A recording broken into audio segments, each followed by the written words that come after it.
Okay, so I've spent the last hour or so sanding down the excess epoxy from the nesting bulkheads, so it's all now really nice and smooth. So the next stage is to join them together. So the idea is to use little cardboard squares to create a gap so that we can get the saw down inside. So I just want to make sure that the cardboard is bigger than the saw curve, and that definitely is, so that's good. I did try a thinner piece of cardboard, but I think it was too close to the size of the saw. So this is slightly thicker, so I'm much happier with that now. So the next problem was, cut 10 pieces at 3/4 of an inch. I thought, why not do it an inch? Until I realised that an inch square is probably substantially larger than 3/4 of an inch square. And when I glue these on, if I'm going to use this wood glue, then once I've actually sawn the boat in half and it comes to getting these off again, I'm going to have more area to scrape off and sand down afterwards and maybe even refair. I'm going to almost have twice the area to work on if these stick really tight and I can't get them off. Right, this is the job, so I'm going to leave this video running and while I glue this up.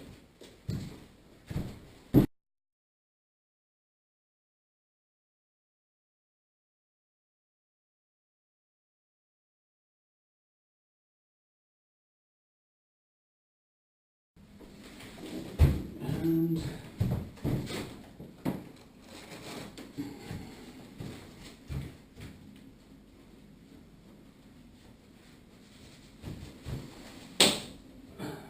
clean up the glue.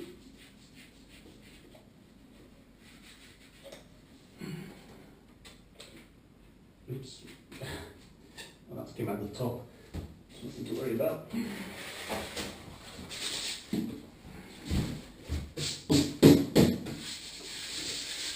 I did wipe these down earlier with a damp cloth.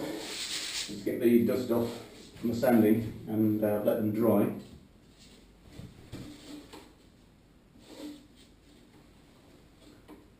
So now time to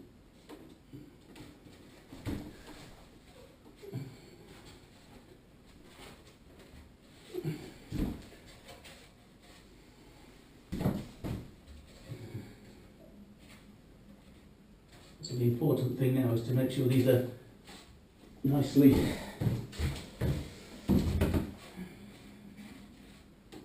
I'm just doing this by feel.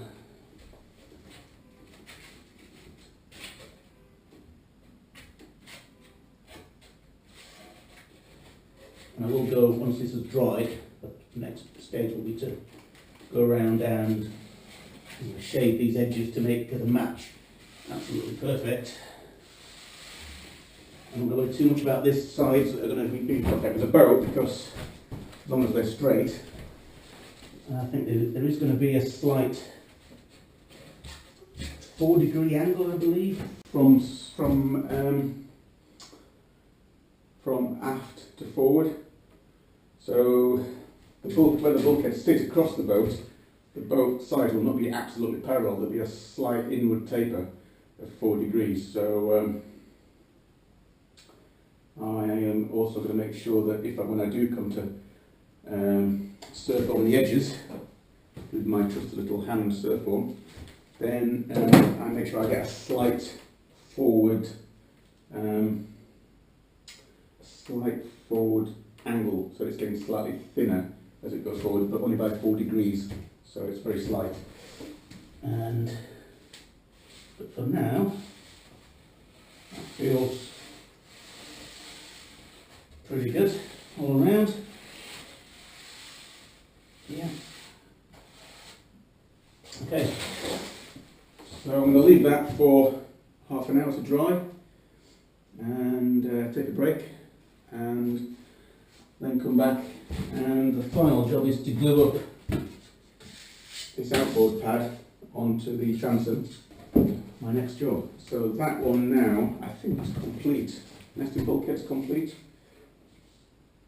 Yeah, okay, so drilling and bolts are going to go in there next. So that is before the hull, so that when the hull is opened up, the chancel is there ready to go, because that helps to form the shape. So that does need to be finished. Sorry, the bulkhead, nesting bulkhead, do need to be finished before we can open up the boat. And potentially the chancel as well, but that's probably less of an issue. But I'd like to get that finished. Well, actually, the outboard pad is a minor part of it. It doesn't need to be completely set, so that's going to be okay.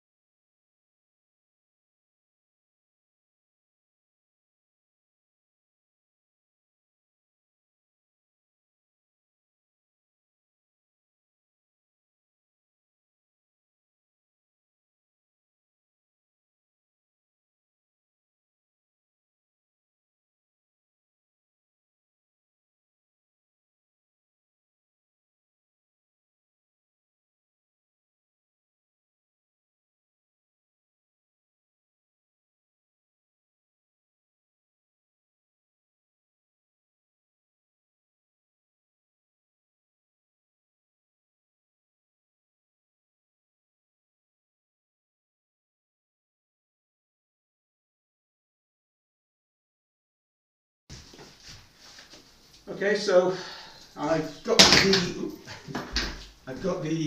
two nesting bulkheads. They've been glued together with the cardboard between them to leave a sensible gap for the saw curve, so we can saw them apart later. So I was just holding it together while I do the drilling. So the plan here is to drill an 8mm hole through these epoxy fillers to take the bolts. So the bolts have a washer and a rubber grommet and a wing nut. So the idea is that this is how we'll take the boat apart once it's fully formed. So since these are going to stay in this shape, I'm going to drill now. The instructions, one part of the instructions said drill this now, the other said don't drill it until it's fixed in place. But I'm pretty sure it's better to drill it now, because once it's in place and glassed in, it's going to be very difficult to drill through those holes. Actually, glassing in may cover up those holes. So do you know what? I am going to wait. I am going to wait and do it afterwards, because once this gets glassed in, this will be on the inside, and there'll be 2.5-inch tape which will go over that. And so to drill it now, I'm going to have to end up drilling it again. So if I drill it now and put the bolts in, I'm going to have to epoxy around them, which will be a right pain. Okay, and I'll do it later. Two different sets of instructions, so just have to make your own mind up, don't you? I'm going to do it later.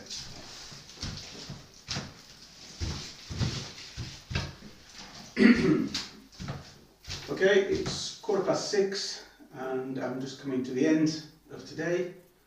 I've spent most of the afternoon sanding, so I'm really liking this Tackle Life orbital sander. It's doing a really great job. It's even collecting the dust, so there's no dust. But today, because of the possibility of getting some epoxy sensitivity, I had a few spots on my wrist and hands yesterday, and again today.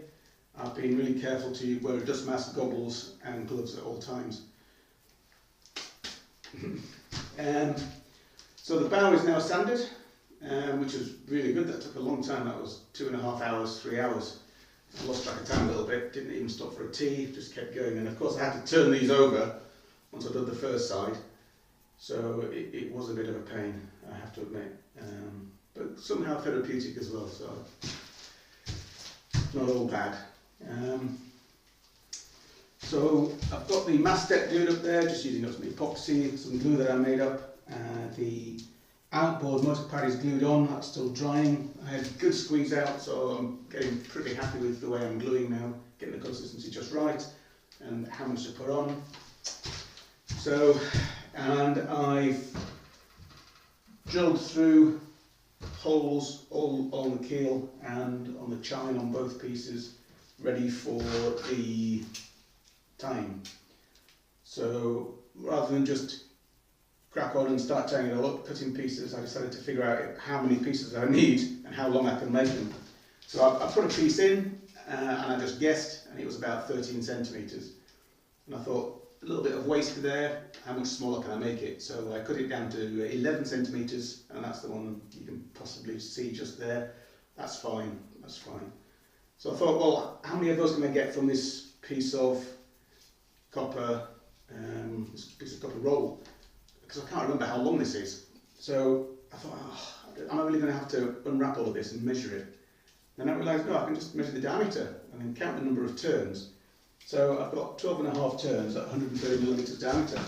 So using simple pi d, that gives me a length of 5 metres. So 5 metres and let's say 11 centimetres a tie. How many ties do I need? Well, I need 47. I need 25 on the keel, 4 for the stern, and then 18 for the chine. Of course, I don't need to count the chine once because it'll be used by both sides. So that's 47 pieces. So somehow, ironically or bizarrely, by pure chance, it turns out that cutting 47 pieces at 11 centimetres would give me exactly 517 centimetres. And my guesstimate is that this was 510. So 7 centimetres too little. But actually I've got a tie already, so I might just have enough. If my calculations are correct, my very Heath Robinson calculations are correct, then I should be able to cut 46 pieces, let's say 10.5, 11 centimetres long from this. If I cut them no bigger than 11 centimetres, occasionally a little bit less, but never any higher, then I should be fine. And maybe I can always take one tie out and finish it.